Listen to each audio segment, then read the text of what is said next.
या ठिकाणी पठण होत असताना आपण या ठिकाणी पाहिलेलं आहे की परिव्राजकांना या ठिकाणी धम्माची दीक्षा देत असताना भगवंत जे आहेत सारनाथ येथे त्यांचं आगमन झालेलं आहे। हे या अगोदरच्या आपण भागामध्ये पाहिलेलं आहे।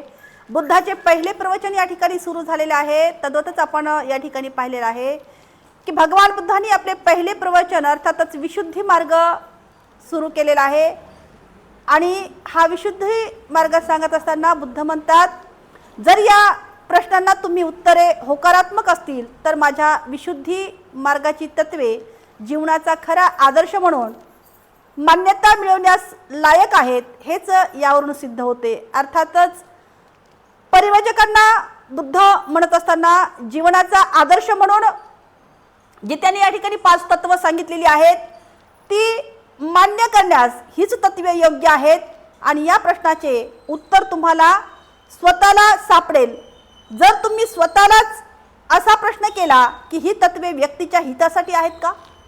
जर स्वतःला जी बुद्धांनी या ठिकाणी 5 तत्व सांगितलेली आहेत परिव्राजकांना, अर्थातच तुम्हा आम्हाला ही जी तत्व सांगितलेली आहेत ती तत्व सांगत असताना बुद्ध म्हणतात की हे परिव्राजकांनो, ही तत्वे व्यक्तीच्या हितासाठी आहेत काय, आहेत का हितासाठी?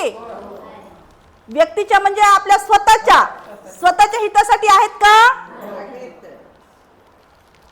किंवा ती सामाजिक हित साधणारी आहेत का, समाजाच्या हितासाठी आहेत का, सामाजिक हित साधणारी आहेत का,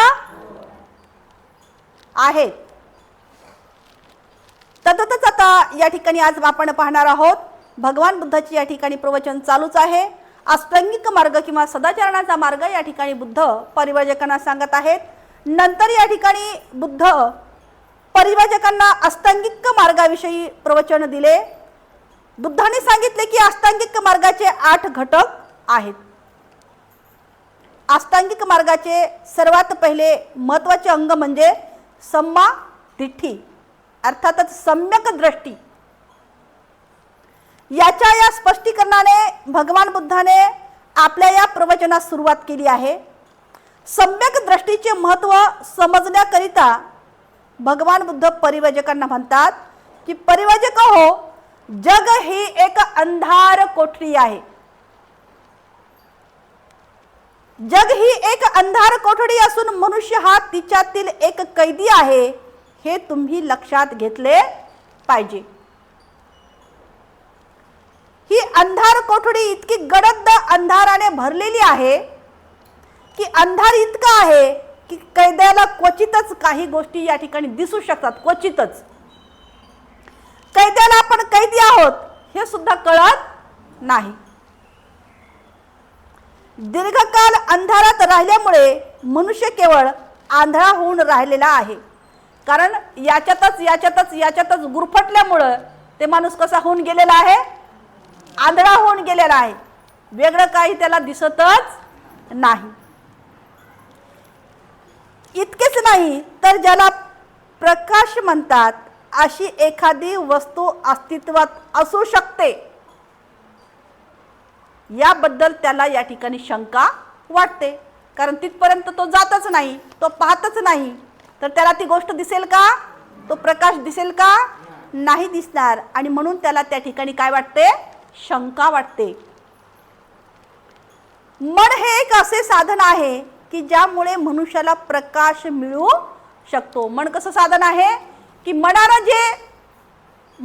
जे चितलं, मना इतकं कोणतीच गोष्ट या ठिकाणी मन जे साध्य करायचं तर ते साध्य करू शकतं।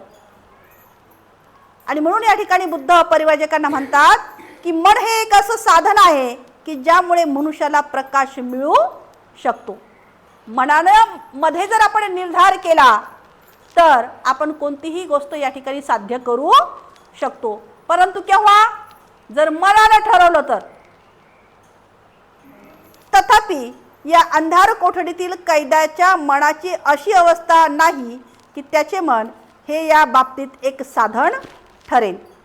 त्याच्या मनाची अवस्था त्याला केवळ दृष्टी असल्यामुळे अंधारासारखी एक वस्तू अस्तित्वात आहे हे दाखवण्यापुरता अगदी थोडा प्रकाश आत येऊ देते। आणि अशा प्रकारे त्याची आकलन शक्ती जी आहे स्वभावताच सदोष असते. अर्थातच त्याच्यामध्ये एवढे दोष आहेत की त्याची आकलन शक्ती किंवा आकलन करण्यासाठी त्याच्यामध्ये हे सगळे काय आहेत तर दोष आहेत.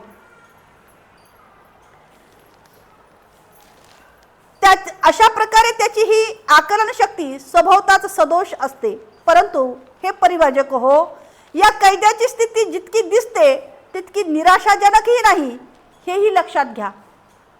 कारण मानसात इच्छाशक्ती या नावाची काय आहे तर एक शक्ती आहे. जसं आपण म्हणतो इच्छा तिथं मार्ग. जर इच्छाशक्ती जर आपली प्रबळ असेल तर आपल्याला मार्ग आपोआपच काय होतात खुले होतात.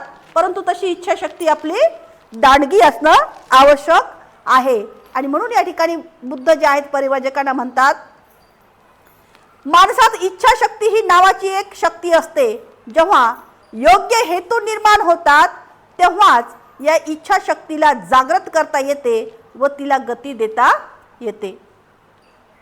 कोणत्या दिशेने इच्छाशक्तीला गती द्यावी हे पाहण्या इतकी जरी माणसाला प्रकाश मिळाला तरी तो मनुष्य अशा प्रकारे आपल्या इच्छाशक्तीला गतिमान करू शकेल की शेवटी त्याची इच्छाशक्ती त्याला बंधनमुक्त करू शकेल. अशा प्रकारचे मनुष्य जरी बंधनात असला तरी तो बंधनमुक्त होऊ शकेल आणि शेवटी स्वातंत्र्याकडे नेणारी पावले टाकण्यास तो कोणताही क्षणी सुरुवात करेल. आपल्याला पाहिजे त्या दिशेने जाण्यासाठी आपल्या मनाला आपण वळण लावू शकतो, हे याचे कारण होय. मन हेच आपल्या जीवनाच्या कारागृहात बंदिवान करीत असते आणि तेच आपल्याला तेथे डांबून ठेवत असते. अर्थातच याही अगोदर आपल्याला या ठिकाणी झालेलं आहे की या सगळ्या गोष्टीचं केंद्रबिंदू काय आहे तर मन आहे. आणि म्हणून या ठिकाणी बुद्ध म्हणतात की मन हेच आपल्या जीवनाच्या या कारागृहात बंदिवान करीत असते आणि तेच आपल्याला तेथे डांबून ठेवत असते. पण मन जी गोष्ट निर्माण करील ती ते नष्टही करू शकते. जर मनाने माणसाला बंधनात टाकले असेल तर तेच मन योग्य दिशेने वळविल्यास त्याला बंधनमुक्तही करू शकेल. जसं आपण शेतामध्ये पाणी जातं आणि ज्याला जसं वळण दिलं तशा पद्धतीनं काय होतं ते पाणी जातं. आणि मनाला सुद्धा मग तशाच पद्धतीने आहे की मनाला सुद्धा आपण ज्या पद्धतीने वळण देऊ त्या पद्धतीने काय होईल ते मन जे आहे त्या बाजूने ते काय होईल जाईल. आणि म्हणून या ठिकाणी बुद्ध सांगतात की मन जे आहे सगळ्या गोष्टीचं काय आहे मग बोला. मन जे आहे सगळ्या गोष्टीचं काय आहे तर केंद्रबिंदू आहे. अशा प्रकारे मनुष्य जरी बंधनात असला तरी तो बंधनमुक्त होऊ शकेल. शेवटी स्वातंत्र्याकडे नेणारी पावले टाकण्यास तो कोणत्याही क्षणी सुरुवात करील. आपल्याला पाहिजे त्या दिशेने जाण्यासाठी आपल्या मनाला आपण वळण लावू शकतो. जसं आताच मी या ठिकाणी म्हटलेलं आहे की आपल्याला कोणत्या दिशेने जायचे कोणत्या मार्गाने जायचे हे आपल्याला आपल्या मनाला अगोदर काय लावावं लागेल वळण लावावं लागेल. आणि मग आपण त्या दिशेने काय होऊ त्या दिशेने आपण जाऊ शकू. हे याचे कारण होय. मन हेच आपल्या जीवनाच्या कारागृहात बंदिवान करीत असते आणि तेच आपल्याला तेथे डांबूनही ठेवत असते. मन जी गोष्ट निर्माण करते ती ते नष्टही करू शकते. मनाने माणसाला बंधनात टाकले असेल तर ते मन योग्य दिशेने वळवण्यास त्याला बंधनमुक्तही करू शकते. सम्यक दृष्टी जे करू शकते ते हेच होय. अर्थातच या ठिकाणी बुद्ध म्हणतात की सम्यक दृष्टी जे करू शकते ते हेच होय. सम्यक दृष्टीचा अंतिम उद्देश या ठिकाणी काय आहे हे सांगत असताना परिवाजकांनी विचारले आणि बुद्धांनी त्यांना उत्तर दिलं की अविद्येचा विनाश हाच सम्यक दृष्टीचा काय आहे तो उद्देश आहे. सम्यक दृष्टी ही मिथ्या दृष्टीच्या अगदी उलट आहे. मनुष्याला दुःखाचे अस्तित्व आणि दुःख निरोधाचा उपाय ही उदात्त सत्य न समजणे म्हणजे काय आहे तर अविद्या आहे. मनुष्याला दुःखाचे अस्तित्व आणि दुःख निरोधाचा उपाय मनुष्याला काय माहित आहे या जगामध्ये कुणीही सुखी नाही. दुःखी आहे, दुःखाचं अस्तित्व आहे हे सगळ्यालाच माहीत आहे, दुःख आहे हे सगळ्यालाच माहीत आहे. पण एखादा आजार जडला आणि आजार जडल्यानंतर त्याला औषध काय घ्यायचं हे सुद्धा माहीत पाहिजे की नाही, तर ते आजार दूर होईल. नाहीतर ते आजार आणखीनच काय होईल, बळावला जाईल ना, वाढल ना. त्याला योग्य जर उपायच भेटला नाही, उपचारच केला नाही, तर ते आजार अजूकच वाढेल की नाही, तर तशा पद्धतीनं काय आहे, मनुष्याला माहित आहे की मला आजार जडलाय, दुःख आहे सगळ्यालाच माहित आहे की नाही. दुःख आहे, परंतु दुःखाला दूरही करता येतं. अर्थातच दुःख निरोधाचा उपाय ही उदात्त सत्य न समजणे म्हणजे अविद्या होय.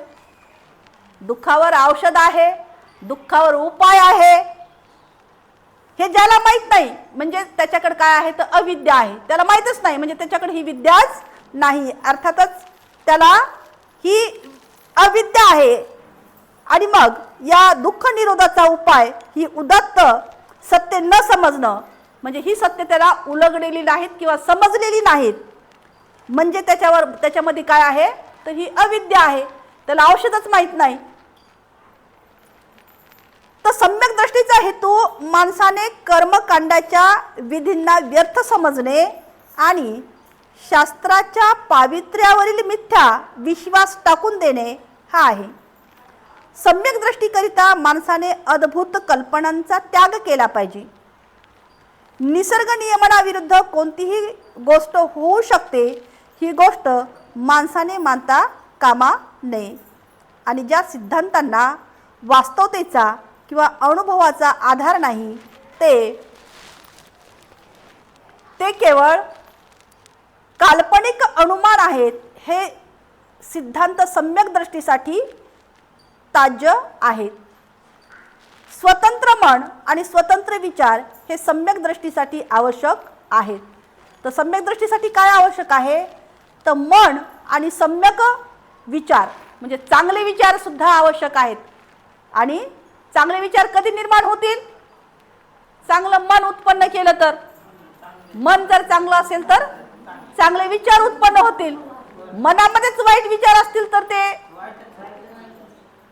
जसं आपण म्हणतो की मन जे आहे हे मनामध्ये स्वतंत्र विचार अगोदर असणं आवश्यक आहेत आणि हे सम्यक दृष्टीसाठी कसे आहेत तर आवश्यक आहेत. अशी ध्येय, आकांक्षा, महत्वाकांक्षा ही उदात्त आणि प्रशंसनीय असावी, ती शुद्र आणि अयोग्य नसावी, ही सम्यक संकल्पनाचा आशय आहे. तर आपल्यामध्ये प्रत्येक माणसामध्ये काही ध्येय असली पाहिजे, काही उद्दिष्ट असली पाहिजे, काही आकांक्षा असली पाहिजे, काही महत्वाकांक्षा असल्या पाहिजेत. आणि ह्या सगळ्या गोष्टी आहेत परंतु ध्येयच नाही तर ह्या गोष्टी सगळ्या साध्य होतील का नाही. समोर उद्दिष्टच ठेवलं नाही तर ह्या गोष्टी साध्य होतील का नाही होणार. आणि म्हणून या ठिकाणी बुद्ध असं म्हणतात की महत्वाकांक्षा ही उदात्त आणि प्रशंसनीय असावी. महत्वाकांक्षा कशी पाहिजे, ही उदात्त भावनेची असावी, उदार करण्याची असावी.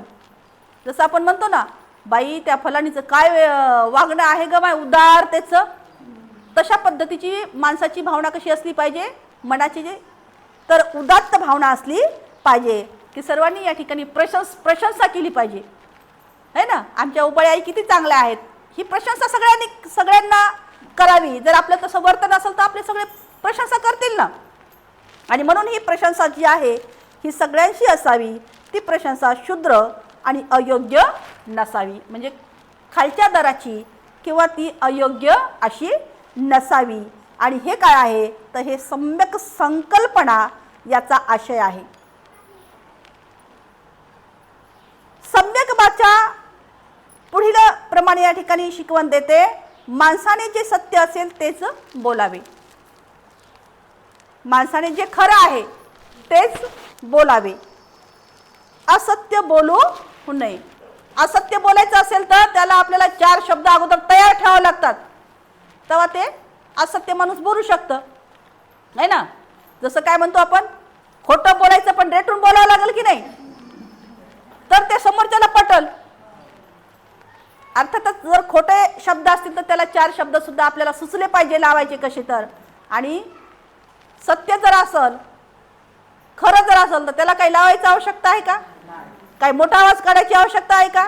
काही रेटायची आवश्यकता आहे का? नाही. आणि म्हणून बुद्ध या ठिकाणी सम्यक वाचा सांगत असताना बुद्ध म्हणतात की माणसाने जे सत्य आहे तेच बोलावे, असत्य बोलू नये. माणसाने दुसऱ्याविषयी वाईट बोलू नये. माणसाने दुसऱ्याची निंदा नालस्ती करण्यापासून परावृत्त असावे. माणसाने आपल्या लोकाविषयी रागाचे किंवा शिवीगाळाची भाषा वापरू नये. माणसाने सर्वांशी आपुलकीने आणि सौजन्याने वागावे. माणसाने अर्थहीन मूर्खपणाची बडबड करू नये. माणसाने निंदा नालस्ती करण्यापासून परावृत्त राहावे.